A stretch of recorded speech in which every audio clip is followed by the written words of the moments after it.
Okay, now can you hear me?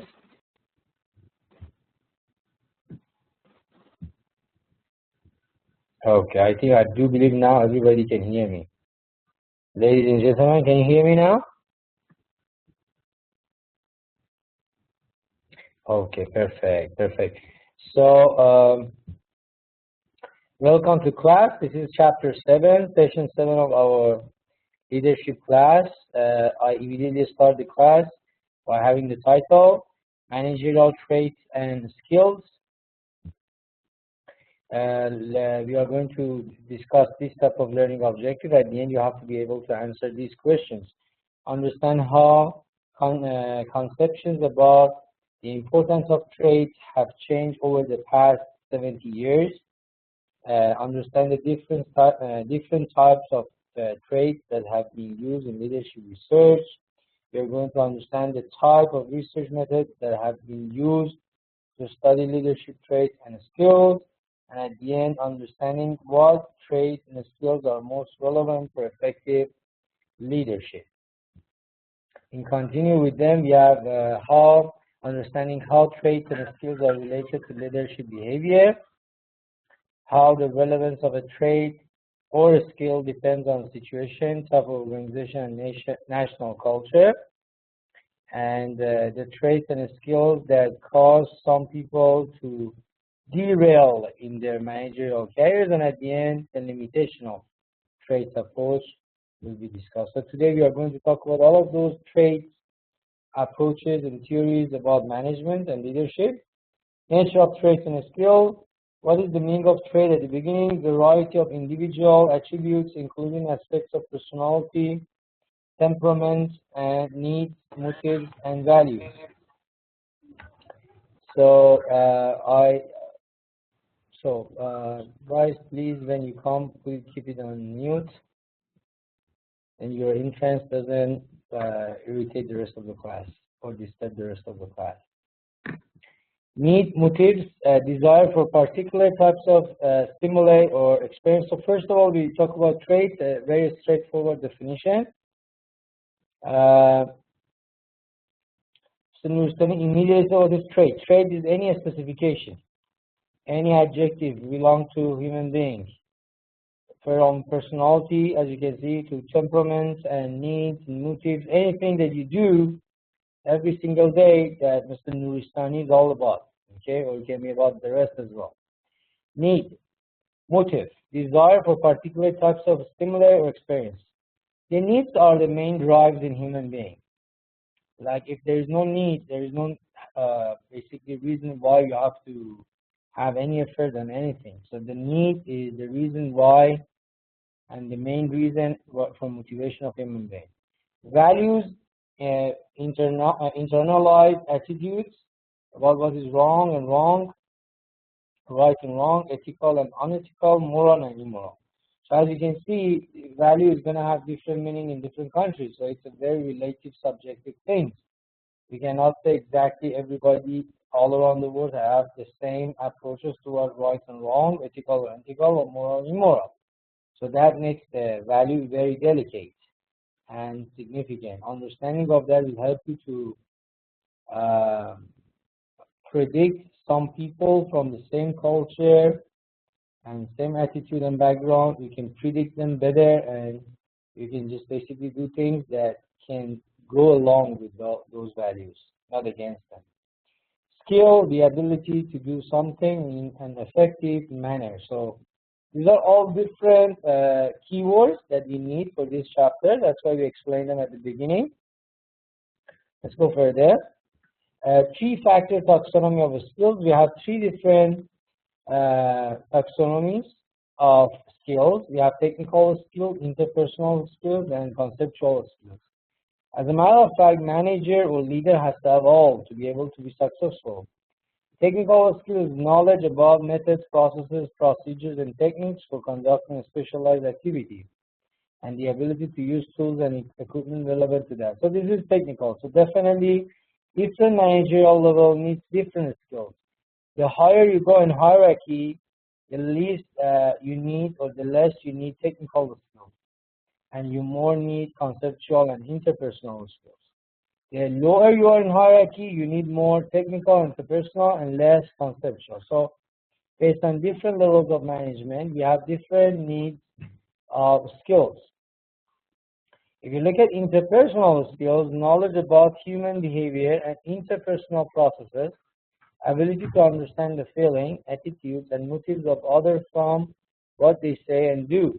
Empathic or empathy, social sensitivity, ability to communicate clearly and so on. So as you can see, this is all about interpersonal, and conceptual skill will be general analytical ability, logical thinking, proficiency in concept formation, and conceptualization of complex and ambiguous relationships. As you can see, in conceptual skills, you have a much higher level of skills when you can create and conceptual everything from a rational point of view and create a logical thinking and analytical thinking analysis. So as I told you, different level of managerial levels need different skills significantly. You may have all in different combination, but the percentage that you need is different. Research on leader traits and skills. One of the basic researches that was done around 1948-1974, Stockdale's review on the research. The findings in early research on leader traits and skills. They find out there are some commonalities and some basically traits. So understand, say no. Is it for everybody the same way? Everything is the same. I don't think so. There's anything wrong with the. So how we can now? Okay. What was wrong? There's nothing wrong with the.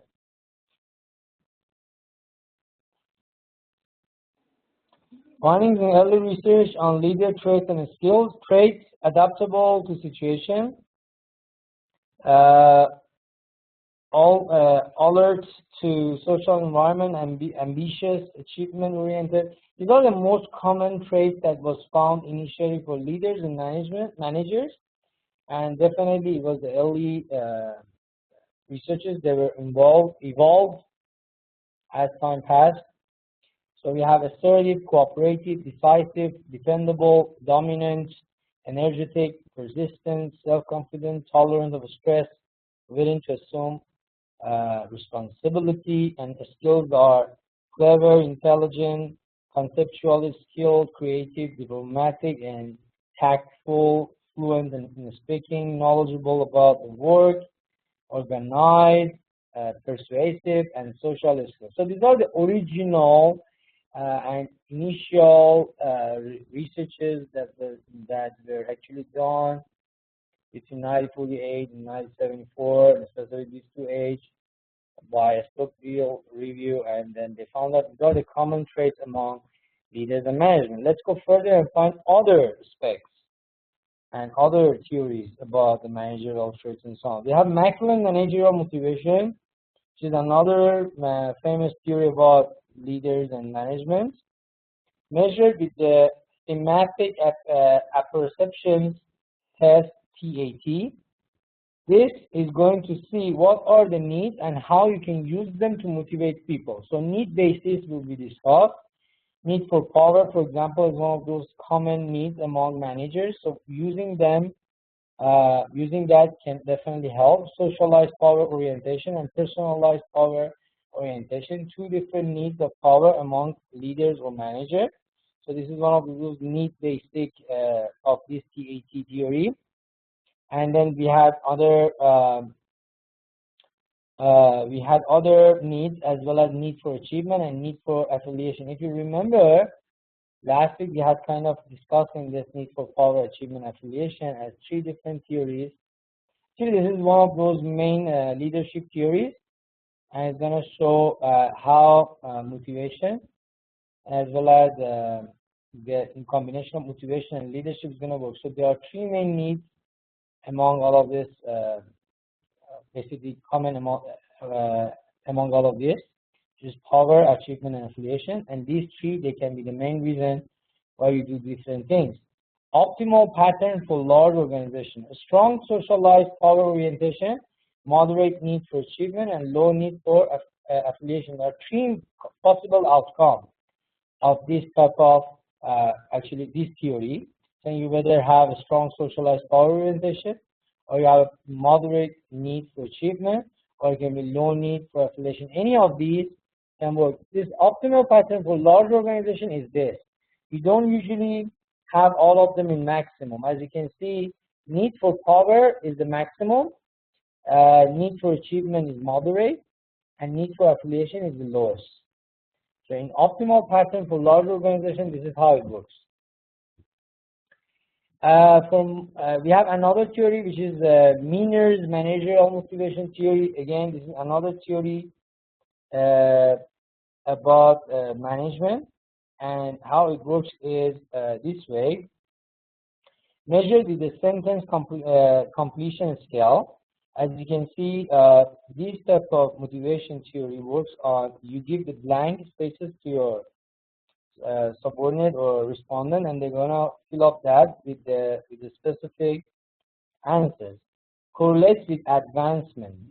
The subcomponents of this advancement that you're talking about here is desire to exercise power, and how much we have the desire of exercising power, or the intention of having power, something like the previous one, but in different words. Desire to compete with peers, like how you have that competitive approach, how competitive you are in dealing with your peers, and positive attitudes toward authority figures. This is again another determinant under the correlation with advancement in this Miner's managerial theory.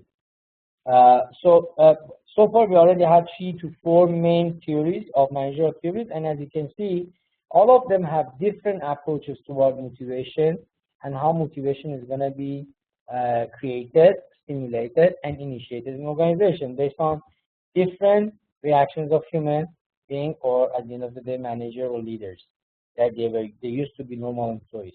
So critical incident research on competency. One of those critical incidental researches which was done on competencies is measuring with behavior event interview, like how in different crises or events you're going to have different pattern of behavior. Traits of effective managers. In this type of theory, under this type of theory, usually is these subcomponents. First, a strong efficiency orientation. For example, how you see efficiency and how much you basically encourage that, or how much you care about that. So that is strong efficiency orientation is one of the basic traits under the effective managerial approach in this crisis or incident research. The next one will be a strong socialized power orientation. As you can see again, how you see socialized power orientation, and then how strong it is. High self-confidence is another one. Besides a strong belief in self-efficacy, as you know, efficacy is your belief in who you are and what you're capable of, or what you can do as human being. That is your self-efficacy. So the higher, the stronger that belief is, the better it is as for an effective manager. And on the last one is internal locus of control. The fact that internally you have the locus of control that can help you in future to apply the real locus of control on an external approach as well. So all of these trained under this theory, they are combining and they are shaping the traits of an effective manager. As you can see again, there are lots of commonalities again in all of them, but there are some parts in different theories that they're going to be different from the rest. But mainly all going to tell you how power orientation, affiliation oriented, and then social relation is going to have a different impact on the leaders and effectiveness of leaders. Interpersonal skills of effective managers under the same theory is this: a strong oral presentation skills, as well as interpersonal skills. Again, it's a strong mood, plus ability to manage group processes, and at the end, to build member identification and team spirit. So these four together, they're going to show the interpersonal skills of an effective manager under this critical incident research. And the next part is conceptual skills of effective managers, how they are going to be seen. Again, we have inductive reasoning as well as deductive reasoning. Deductive reasoning means when you have already a theory or a pattern and you want to apply it to different circumstances and problems. Inductive means when you go from a small incidents and a small examples and try to create a pattern or a theory that can be repeated again in future. Okay? So we have this longitudinal research with assessment centers as well. This is another theory on basically motivations. Utilize multiple methods of assess traits and skills. As you can see, there are different traits and skills methods are involved. One of the basic one is AT&T, which is Advancement Predictors after 8 years. This AT&T study was done in this big company named AT&T. As you know, it's one of the biggest telecommunication companies in US. And this basically traits and things theory was done there. And this is basically about the basic, as you can see, the subcomponents of that: desire for advancement, dominance, interpersonal skills, cognitive skills, and administrative skills. So we have different types of skills and approaches and attitudes by management that were considered in that research in detail, and it could cause basically definitely different results. I can see Mr. Harun saying that what I had a question, open discussion with participation of other, but you did not see it. Okay, no problem. Let me go to a place that is possible to have that discussions and questions because we are just now talking introducing different theories. It's not detailed discussion yet, so you need to know how many different theories it is. Then later on, I will give you the chance to discuss this out. Okay. Okay. I was talking about the first theory, which was multiple methods of asset traits skills. As I told you, the first one is advancement predictors after 8 years. It was done in AT&T. As you can see, desire for advancement, how much you're looking for achievement, as well as dominance. Interpersonal skills that you already explained about communication and interpersonal relationship that a manager can have. Cognitive skills, highly related to conceptual skills and understanding of things behind the rational behind everything, and administrative skills, how you can handle different administrative jobs. All together, we create that basically after 8 years of study in AT&T, they found out that can be one of those assessment criteria or assessment centers that can be done. Advancement predictors after 20 years was modified to, you see this, achievement orientation is still there, which is more or less the desire for advancement, but dominance kind of replaced by self-confidence, interpersonal skills and cognitive skills and administrative skills are all gone, and energy level and no need for security are other achievements that after 20 years of a study, they got to come in AT&T about different methods to assess traits and skills.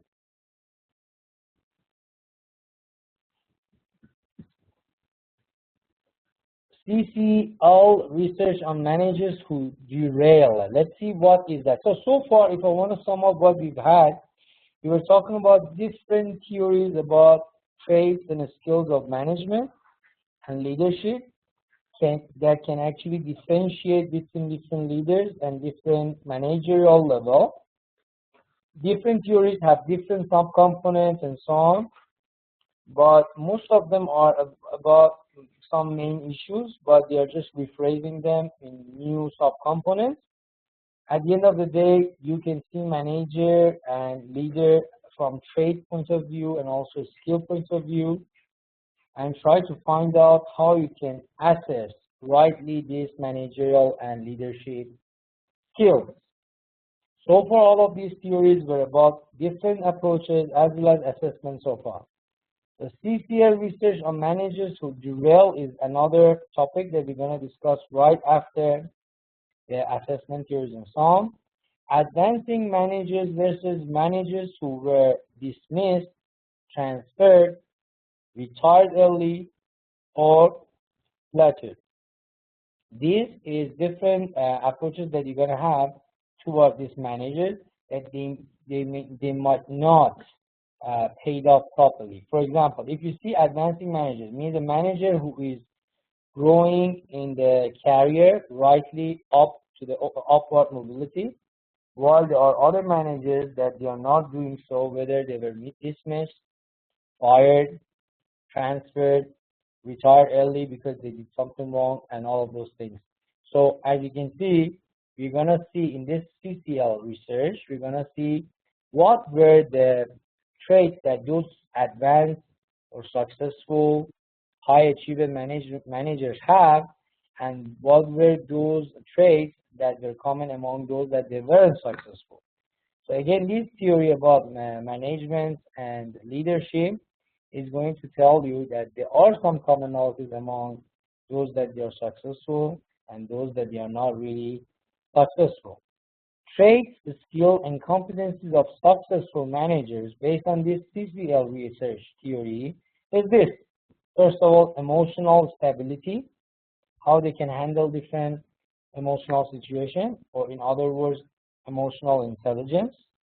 Lack of defensiveness, not being really defensive when it comes to any criticism or any questions or any basic challenging situation. That is another criteria for a successful, competent manager. Integrity, which is clear that you can have in your job. That comprehensiveness, coming from different approaches and skills together and give you a better understanding of different situations, is another trait or skills or competency that a successful manager can have, as well as interpersonal skills that we already explained, how you can handle relationships with different level of people, whether you're subordinate, peers, or higher level, and technical and cognitive skills that comes again from technical as well as conceptual skills. Let me see, there are some comments over there. So I say, not to receive any objections and challenges in working environment. Yes, exactly. When you're talking about defensiveness, those that they don't like to have those type of things, they are really defensive, and those that they like to accept actually challenges, they are actually on the other side. A strong analytical skill as well is Mr. Muhammad Asif approach and additional comment. When you're saying analytical skills, it's already in cognitive. Analytical is in conceptual skills. So cognitive skills and conceptual skills all come together.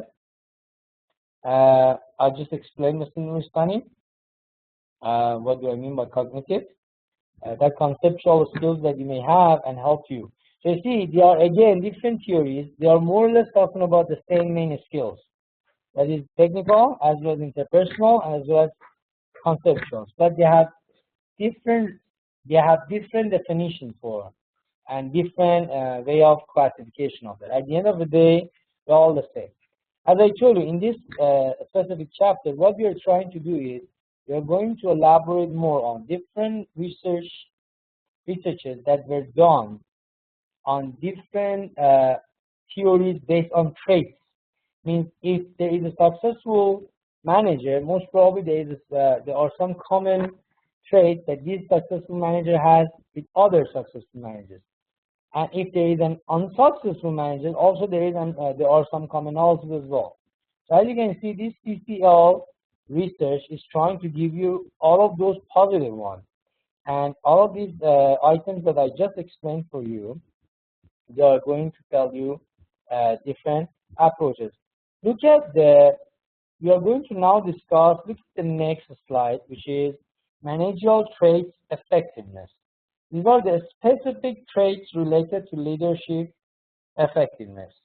If you want to have a proper, effective leadership, and at the end of the day, productive leadership, these are the traits that they are based on researches they were collected and gathered for proper leadership. As you can see, high energy level and stress tolerance. Usually good managers or good leaders, effective leaders, they are going to have high energy level in different situations. You usually find them highly energetic, and they can handle different stress.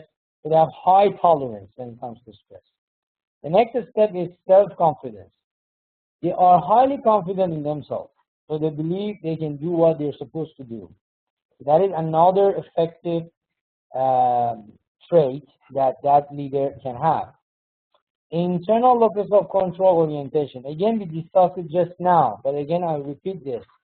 Internal locus of control is when you have that specific consistency and persistency in your character in a way that you can control yourself in different situations and give that go to that extra mile coming from your self-efficacy. You see, in your self-efficacy, you know what you're capable of, and you believe that you can reach certain level of productiveness. And internal locus of control orientation right beside that is going to give you that edge that I'm talking about. Emotional maturity, or high, again, emotional intelligence, which is how in different emotional situation you want to act in a way that is considered rational, logical, or mature. Personal integrity. Integrity was just explained. Again, personal integrity as a human being, and a stress that you have can again help. That is another approach. Socialized power motivation, the motivation that you may get out of this socialized approach of power, like how your interpersonal relationship as well as your approach towards society and so on. Moderately high achievement orientation, which is that high achievement, tendency has to be in you as a manager to be able to be successful. Not necessarily strongly, but at least moderate level has to be there. And the last one is low need for affiliation. In this leadership effectiveness, affiliation shouldn't be maximum. A low need can be all right. I can see Mr. Understand says, sir, today voice quality is not good enough. I don't really know what the reason is that, but I try to play with that. I hope now you can. Can you hear me now over there?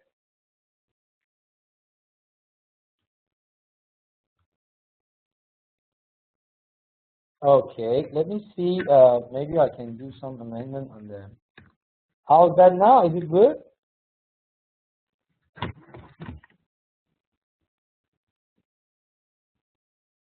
Okay, good. So I was seeing another Mr. Harmsov.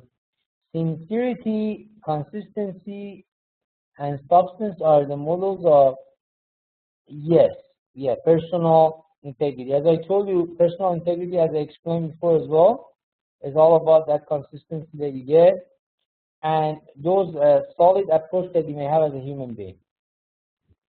So all together, now as you can see here, we are going to shape basically what we call effective leadership, and these are the traits that can contribute to that effective leadership.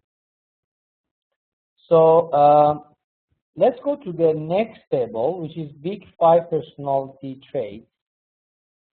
These are 5 different main personality traits that human beings can have.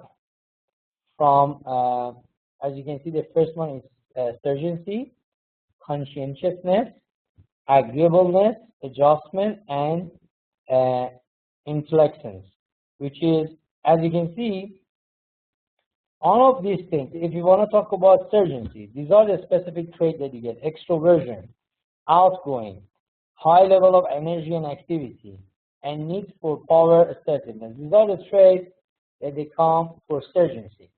If you look at the conscientiousness, dependability, personal integrity, need for achievement, cheerful and optimistic. Up to need for achievement is conscientiousness. So conscientiousness, as you can see, is how much as a human being you try to connect to your own conscience and try to make decisions or act in a way that your conscience is satisfied. So the more you have that, the more personal integrity you have, the more dependability you have on your own basically conscience. Agreeableness, cheerful and optimistic. These are other specific traits that they are highly related to agreeableness. nurturance, which is sympathetic and helpful if there is any situation that you need to be sympathetic or empathic, and need for affiliation is under this agreeableness. If we talk about adjustment, emotional stability, self-esteem, and self-control are going to be specific traits under this specific personal one of the main 5 personality trait approaches. And the last one, which is intelligent, curious and inquisitive, open-minded, learning-oriented. So these are different, so far, specific traits of these 5 personality traits. As you can see, if correspondence of the big 5 traits with the specific traits are all going to be discussed this way. So based on this, Hogan and Corfey in 1994, these are the main 5 different traits that can create your personality as a human being. So if you're fluctuating in any of these, definitely your personality is going to be changed. So you may find 2 human beings with the same conscientiousness, a different urgency level. Or you may find 2 with agreeableness and adjustment the same level, while their intelligence and insurgency is different. As you can see, based on these 5 main personality traits, you will have different personality. But definitely, different human being is going to stand in different level when it comes to all of these sub-specific traits as well. That's why we have absolutely so many different diversified personality and traits.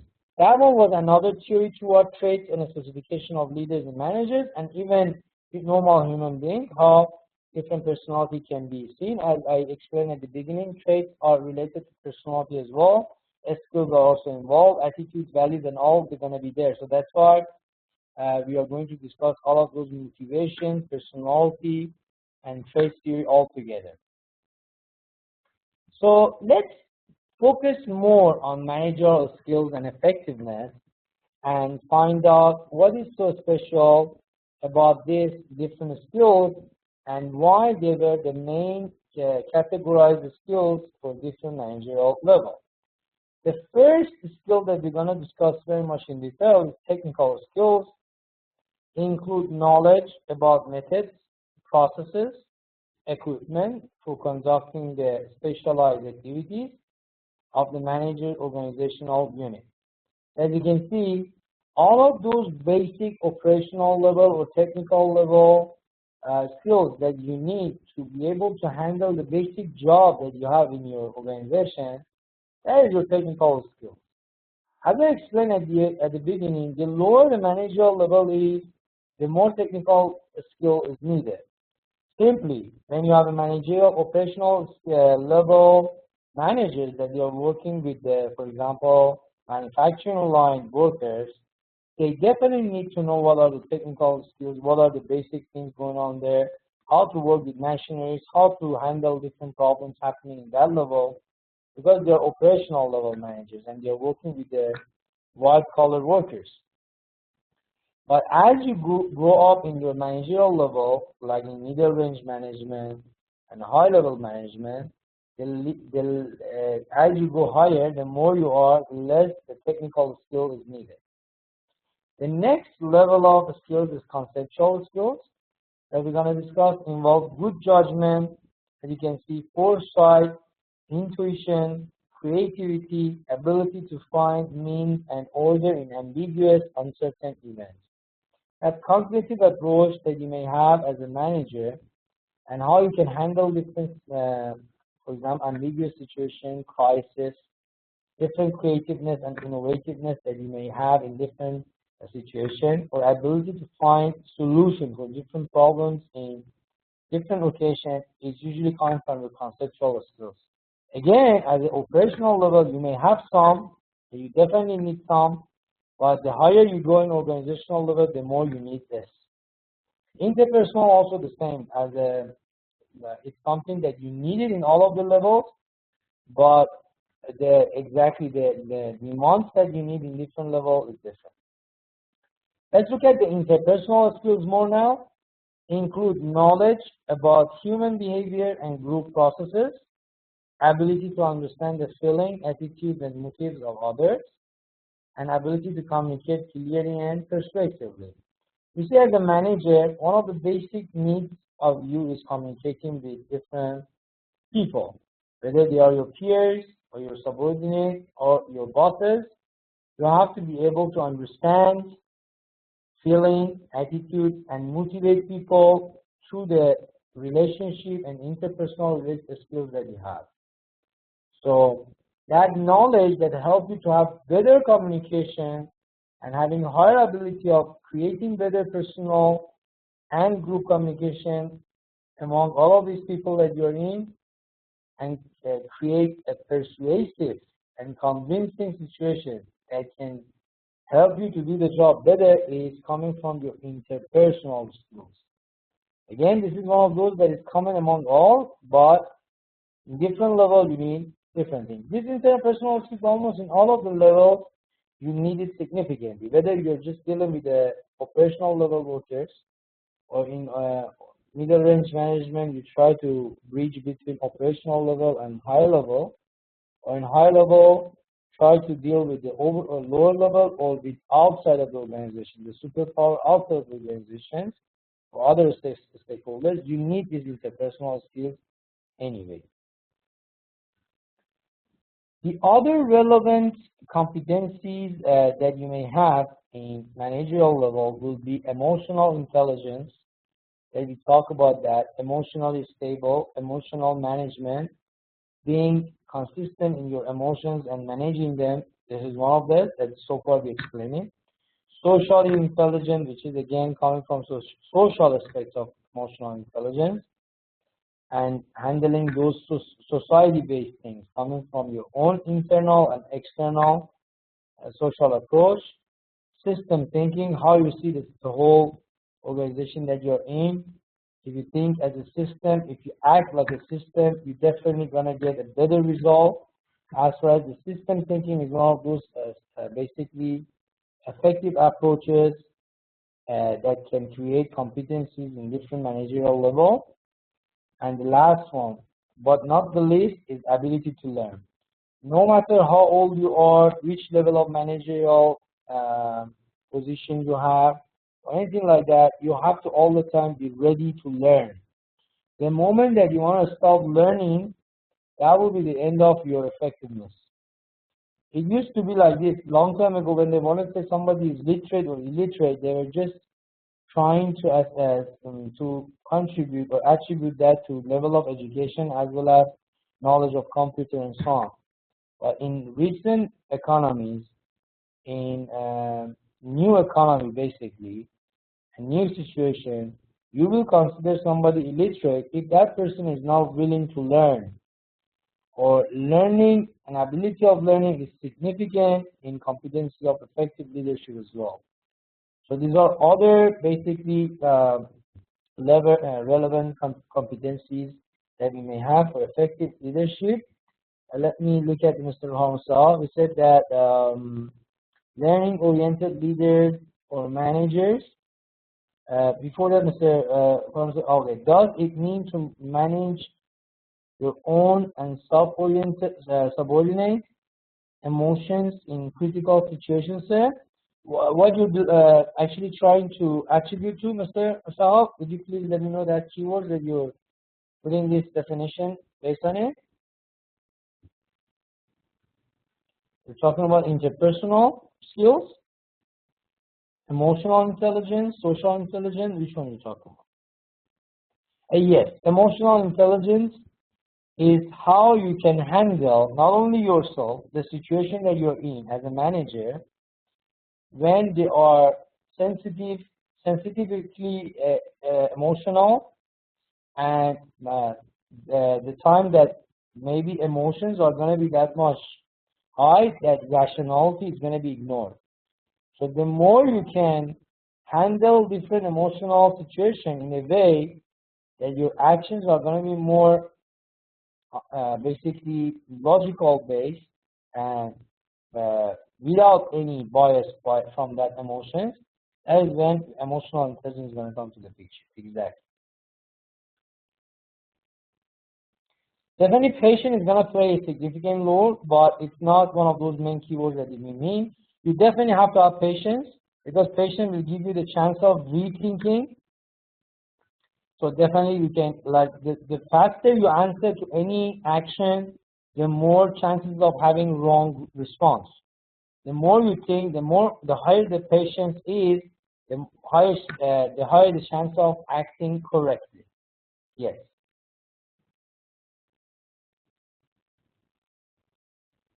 Anything else, gentlemen? So we're saying emotion should not influence our final act decision. Definitely, this is what exactly emotional intelligence is all about. Anna himself saying that we should take some more time to think and then decide exactly. You see, there are so many situations in organization, whether in meetings or in different situations, that subordinates and bosses are talking, peers are talking, or among between all of the normal employees, and there are sometimes that emotions are going to elevate to the point that it's bullying. Uh, so a highly emotional, intelligent person will be a person who can manage still, no matter how sensitive and emotional the situation is, still can manage himself to act in a rational, logical way. And Mr. Hamza, you should, yeah, exactly. Anything else, gentlemen or ladies, if you have any questions?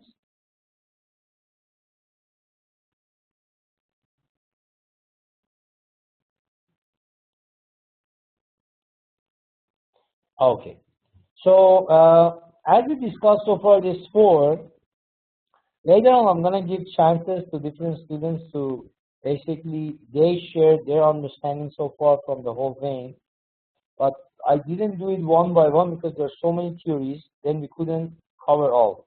So we had it all now. By finalizing at the end, as a previous session, I will give chances to different students to exactly talk about what you understand so far, or what did they understand so far from the whole thing, and different theories, and then most probably interpretation from the whole thing.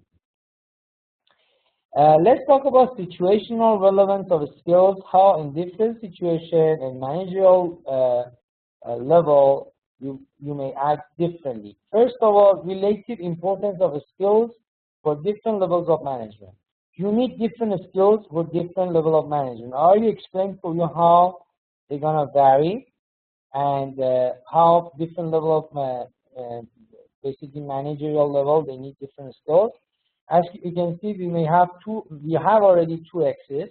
One is skill level required, we have low and high, and we have managerial level, low and high. And you can see two specific skills of conceptual and interpersonal. As you grow up in the managerial hierarchy, these skills have to be more. So the higher you are in our organizational level, the higher you need conceptual skills as well as interpersonal skills.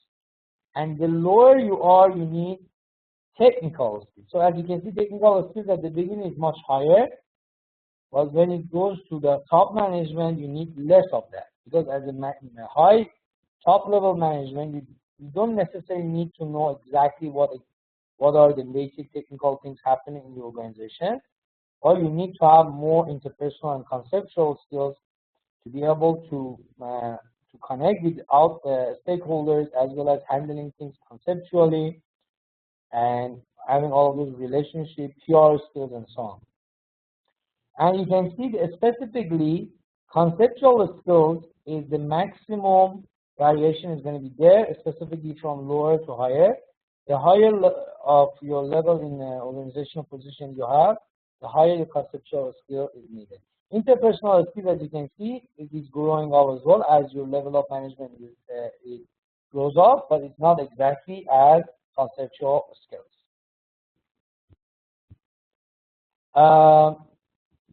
The next, related to what we just showed it to you, we are going to talk about this situational relevance of a skill.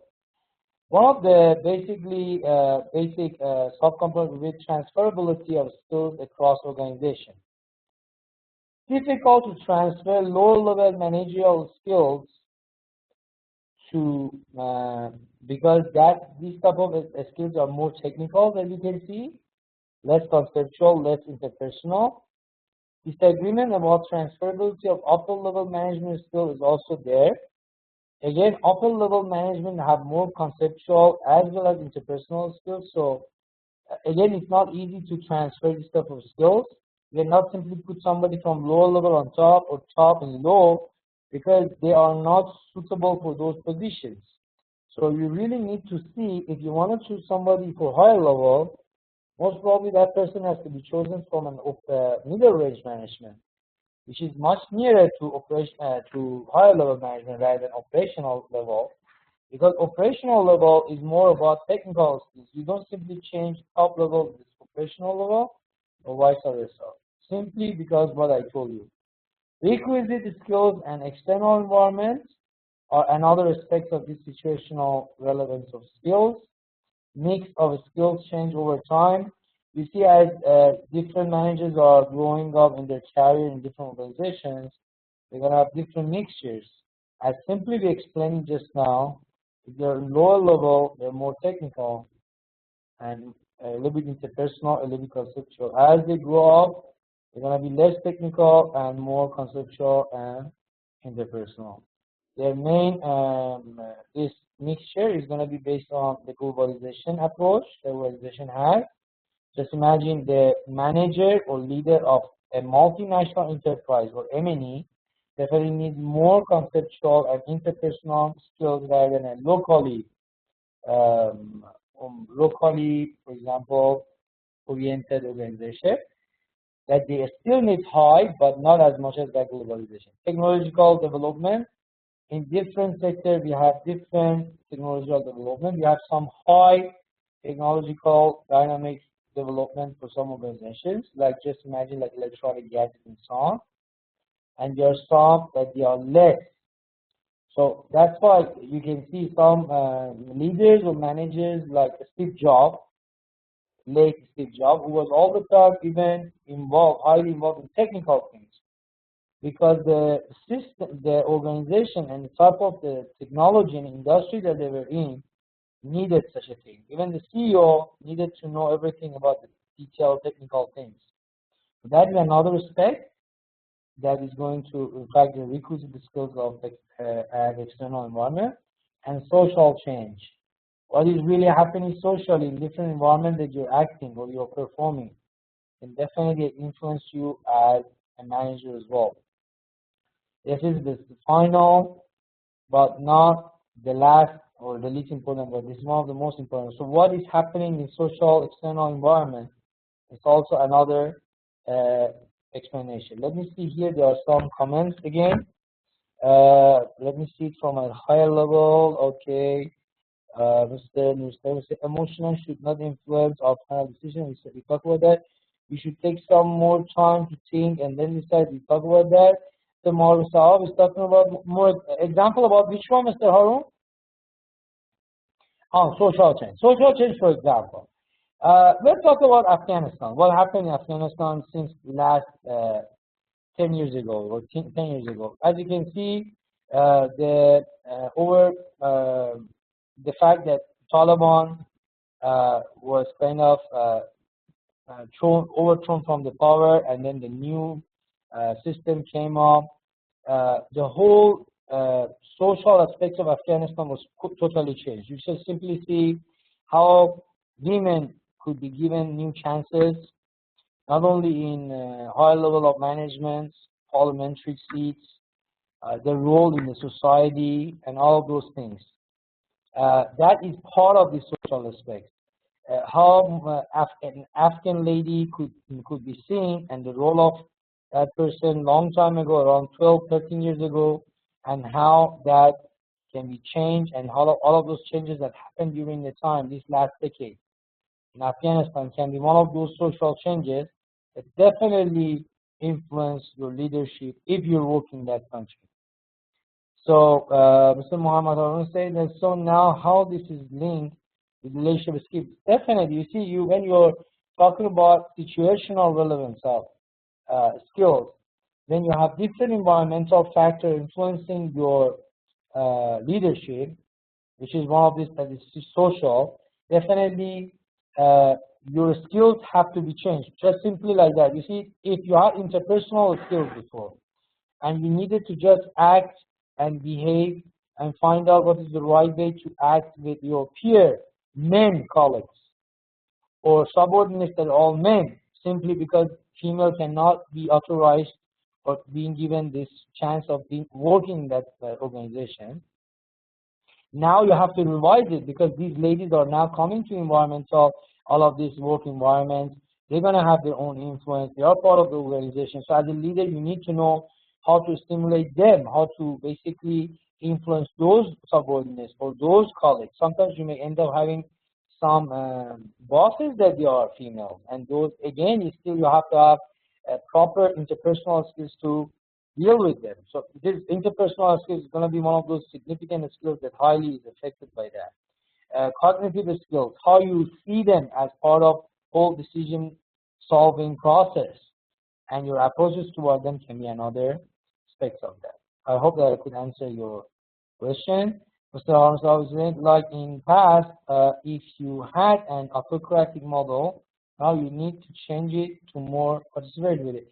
Again, you see, that is, again, one of the examples. Yes, maybe previously, simply because the environment was more masculine. If I'm talking about the same environment, and I'm talking less involvement of ladies in workplaces.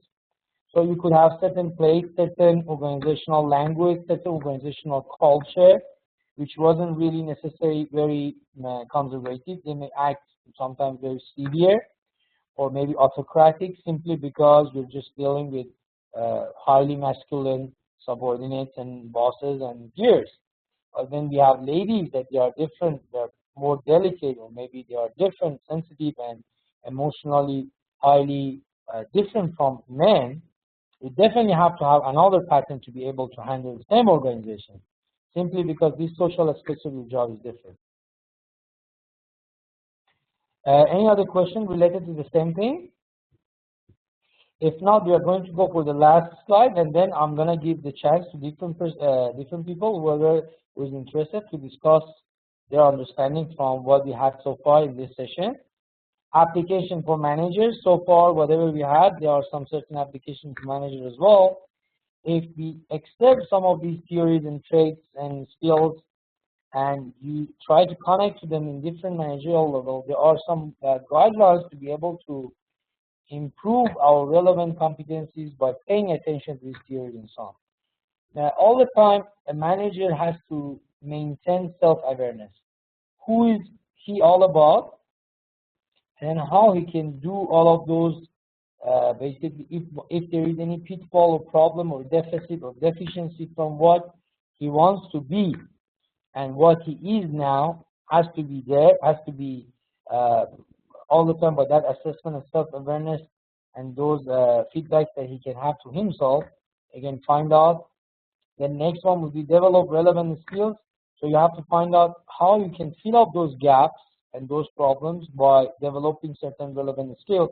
Very simple. If you see there are some communication barriers or communication dilemma between you and your subordinates, or you and your colleagues, or your peers, how you can overcome that problem by certainly trying to develop your interpersonal skills. Or if there are some problem-solving problems that you may have, or crisis management deficiencies that you may, for example, you don't know what to do or how to act or how patiently try to overcome your emotions when it comes to certain crisis. And so this is a problem that you already got to know from self-awareness, and then you have to find out what are the skills, relevant skills that can help you to improve in those areas. The next one will be, remember that a strength can become a weakness.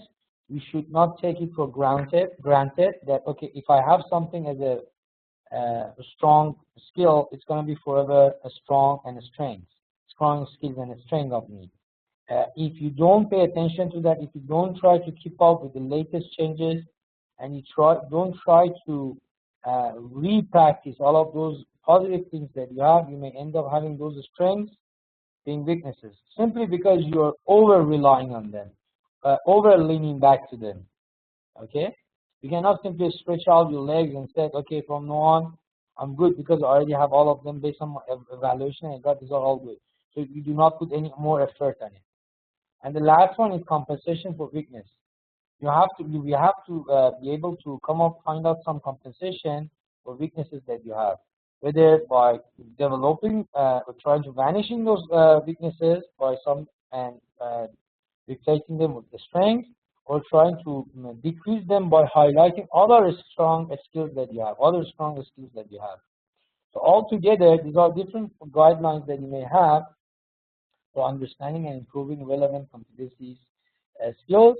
Let me look at last two comments from Mr. Sahab. And now the information and knowledge of people has grown, and they will not be dependent anymore in most cases. For example, for women, as you just explained, as you can say, definitely yes. Not only in Afghanistan, all around the world, female, they have much more involvement in society, and education level is much higher. They know that their level with men is the same level. There is no priority to men over them, so they can be more demanding.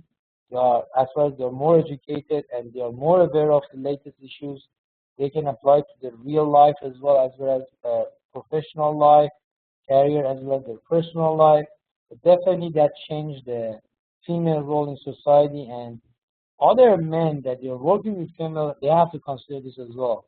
This female is not an old style female who wasn't aware of her rights, and she could be simply overcome by any autocratic approach. Now, as you put over there, more democratic approach is needed. Definitely, the fact that still some countries, they don't give the chance of voting to the ladies or things like that. It's really irritating, but the majority of the countries, most of Muslim countries, they found out that if they want to be successful, society is divided to two different genders, and they have to maneuver on both. It's not just about asking one gender to be at home, take care of the basic things, while the other one is in charge of everything. So it has to be both involved. Yeah, exactly, Mr. Harun.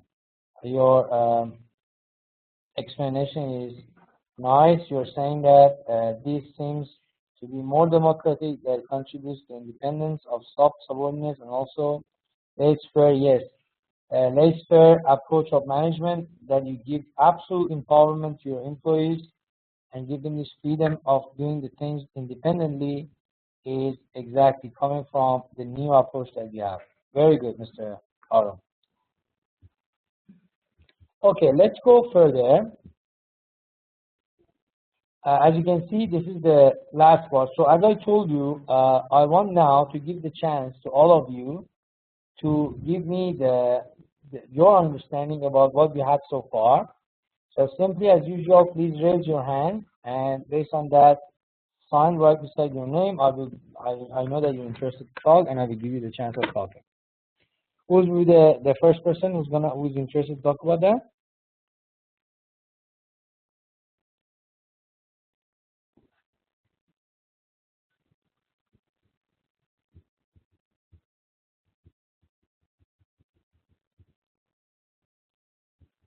Dear student who didn't talk so far, and in different session, it will be a very good chance for you to now show your participation.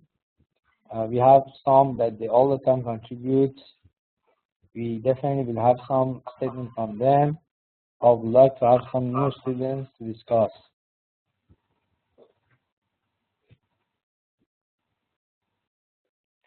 Mr. Nisar, Mr. Safiullah, Sami John. Anybody in the class who's interested? Then Nuristani, you are so silent today. You can add something like Mr. Harun Sahab if you want. If there is any question as well, you can ask. I would be happy to answer.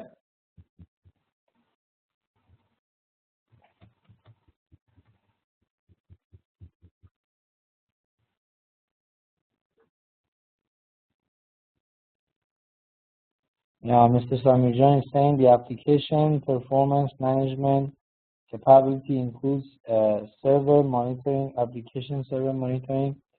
Yeah, we were talking about the assessment part of the trait theory, capability theory. All right, Mr. Samijan?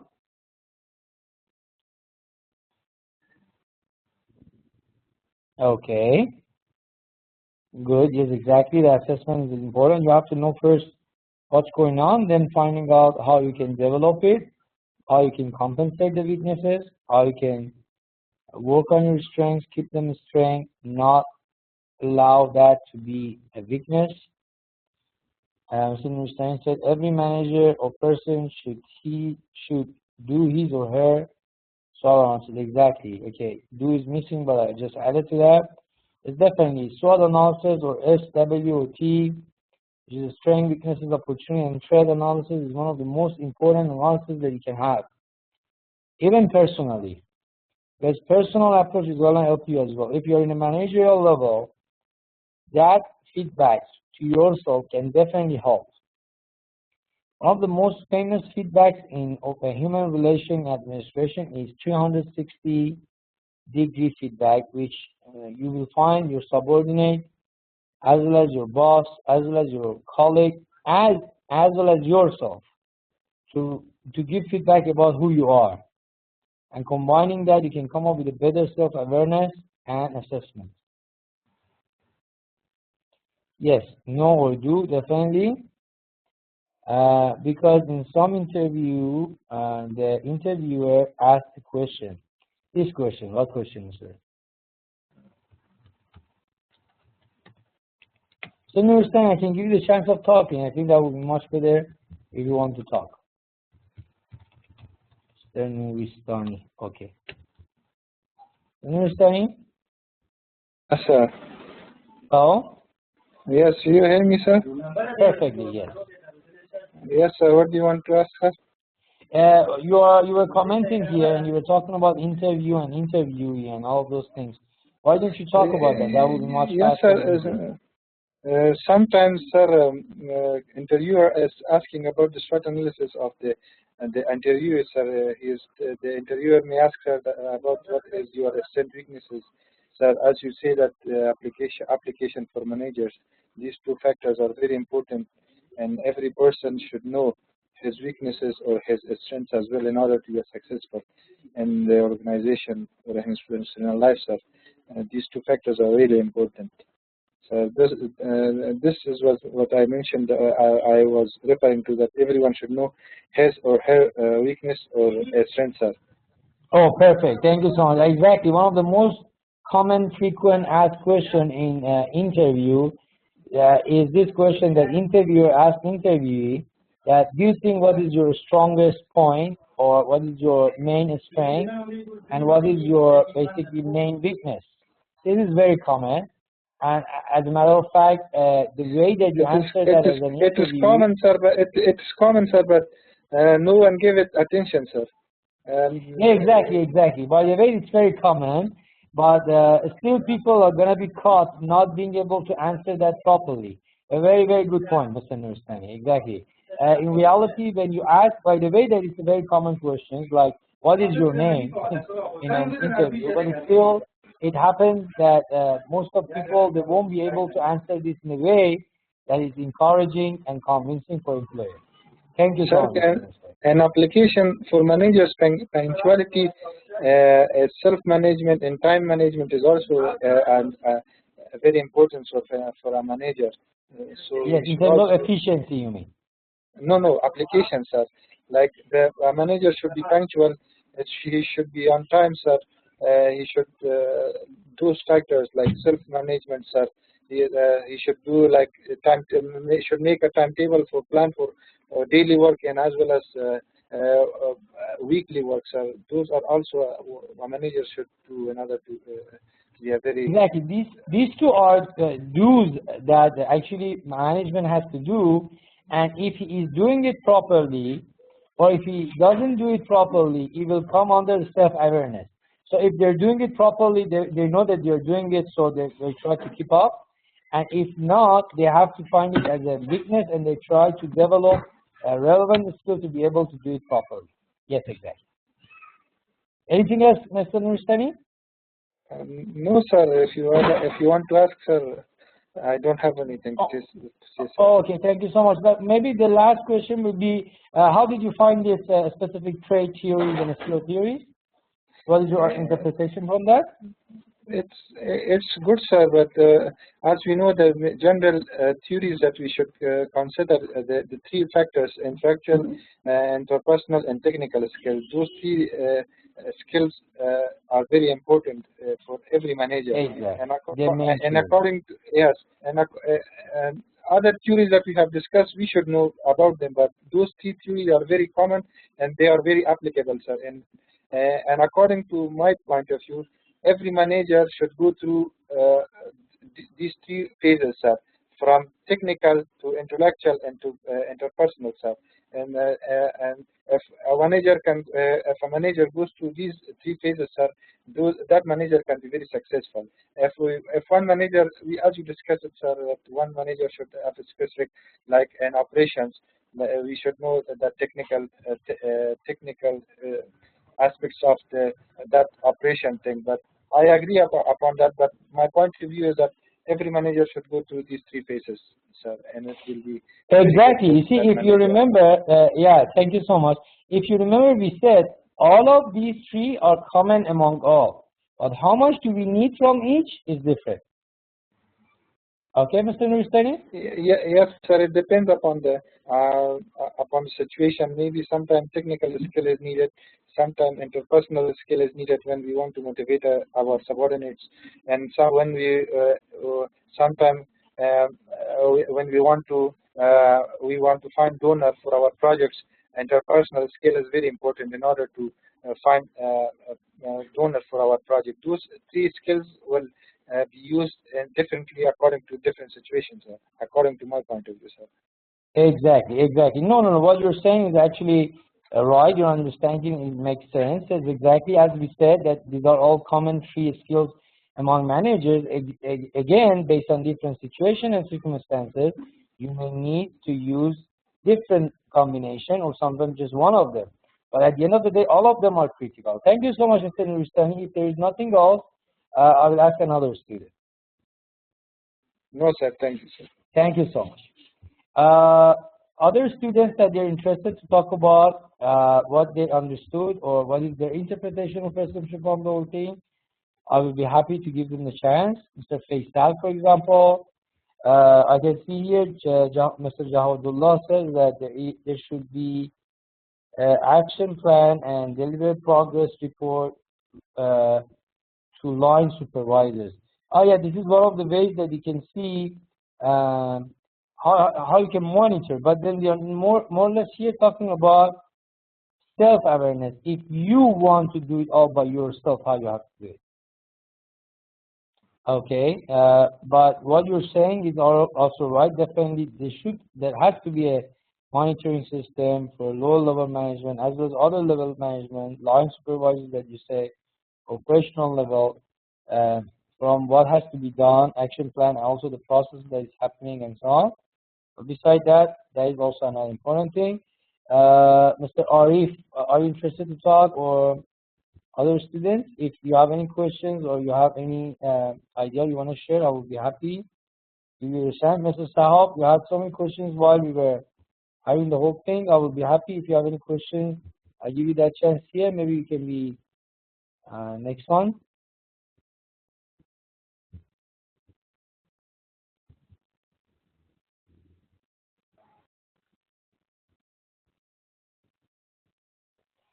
Okay, Mr. Saab is saying, I don't want to dominate the class and let others. Okay.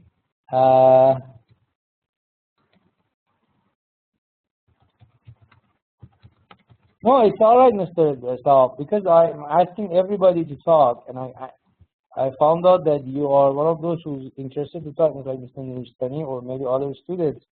So if there is no volunteer, we can just refer back to those that they like to talk, like you. Definitely, it's an open discussion. Yes. Sir, arms up. Arms up. Thank you, Hello. sir. Thank you, sir. Hi. Do you have my voice? Exactly. Okay. Thank you very much for the chance. I would just like to ask, because that was also my question in the very beginning of the class, if we could add on more traits for the successful leaders, like desire, like to having commitment for the mission and vision of the organization or company. For example, if we talk about having a desire to be a leader, is a big question before you would like to decide whether you're going to be a leader or not, because to be leading a team or a group or an entity is not an easy job. And you need to, like my colleague Nuristani said, you need to do a kind of self-analysis on your own strengths and weaknesses, and in order to come up with a concrete self-esteem that this is the right decision, you're going to be a leader. For example, sometimes people may do not enjoy when others speak their ideas. I lost your voice, Mr.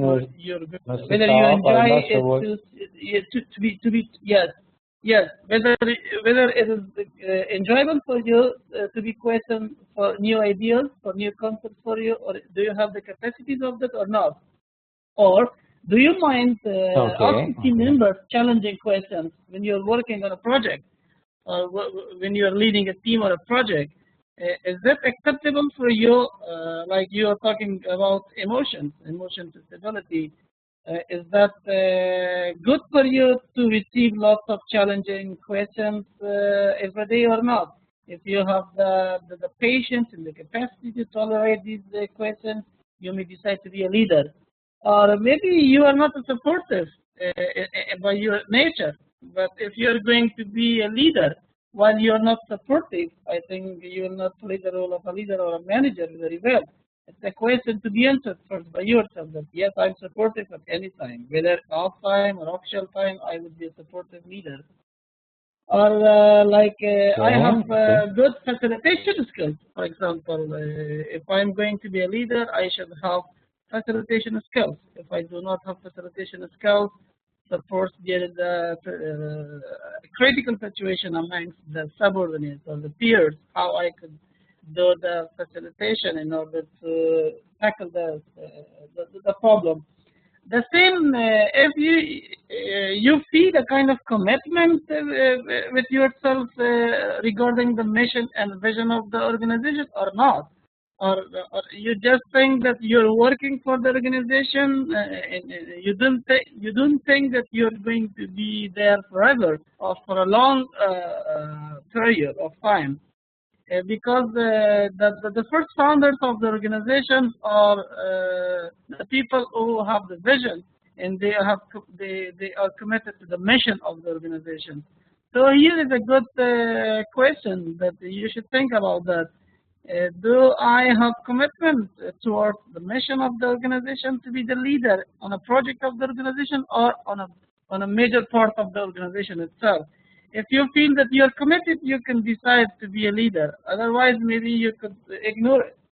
The same, I think, as a personal skills that you covered that on the interpersonal skills.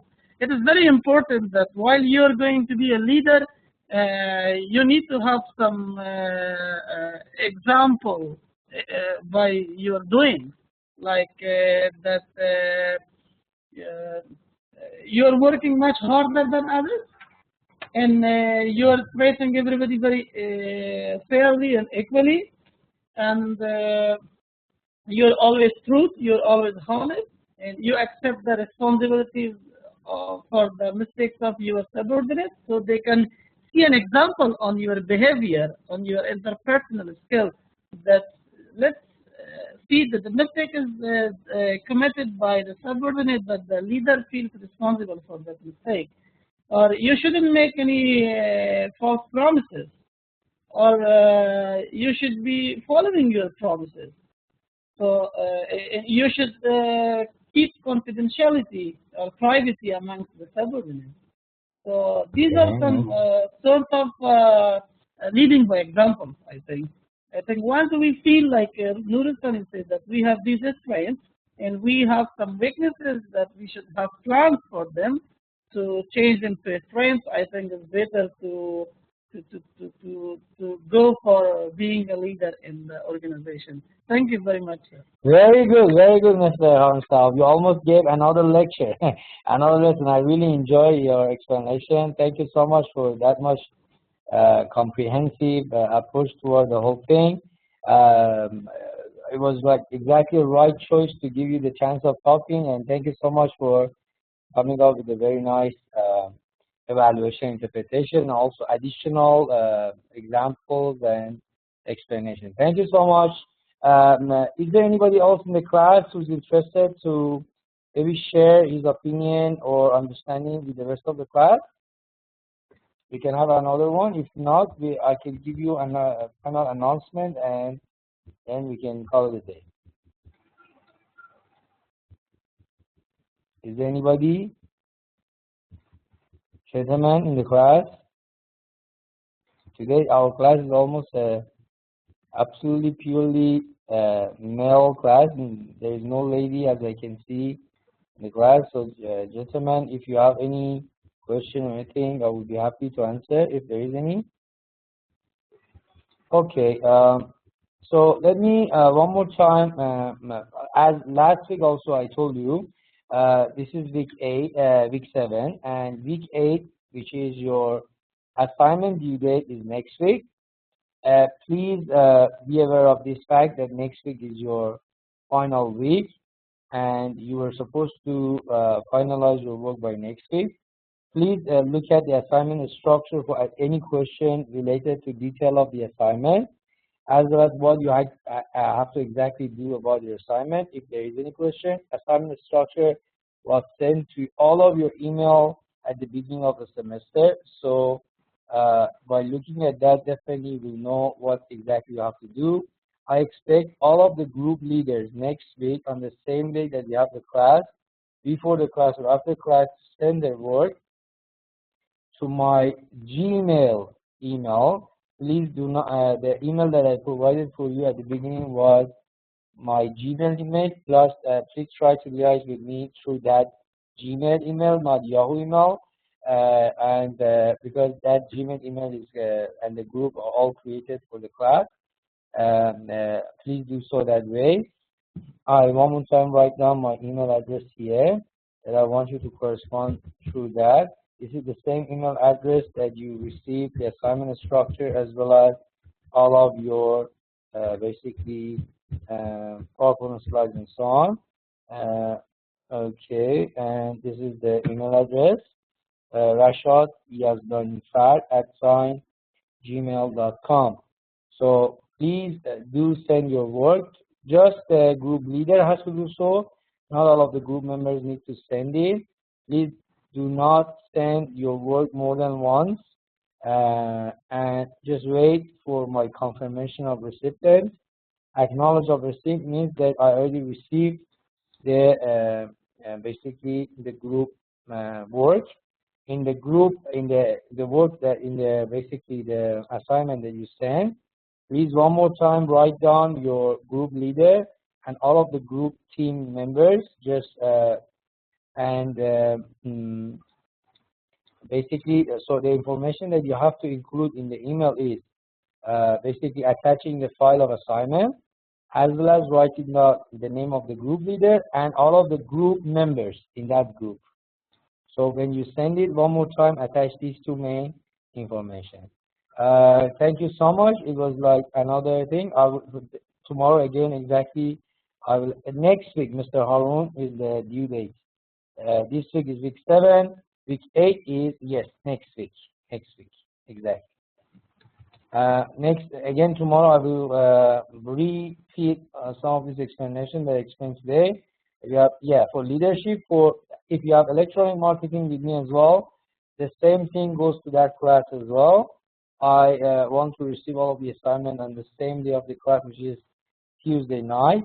in Kuala Lumpur time, which is afternoon time. Your class before the class is alright, but please do not have delayed for your own good to not get any penalty on the delayed assignment submission. No, I don't have any HR. I have electronic marketing as well as this leadership class, Mr. Hansal. Yeah, this is the final and the only main assessment that you have, plus the participation in the class that we are going to have from different students. Definitely, as I said to you at the beginning of the semester, two things are going to be the main judgmental factors for me to measure your performance in the class: your assessment coming from your main assignment, as well as your participation in the class. Attending different classes and sharing your opinion is part of the side, plus the, as I told you, the assignment and the complexity and completion of your assignment. Thank you so much.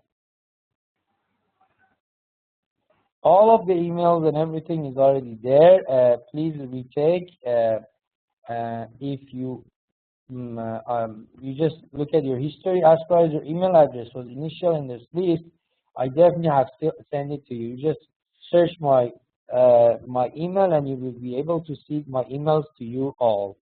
Thank you so much for attending the class today. No,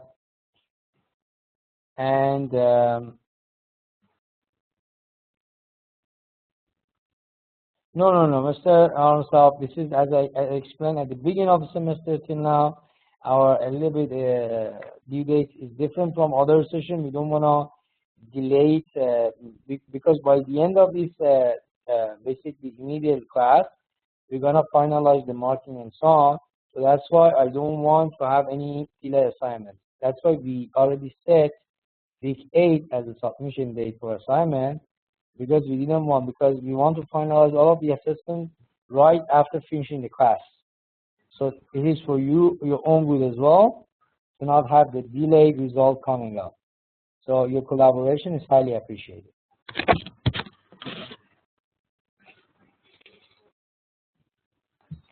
So if there is no other questions,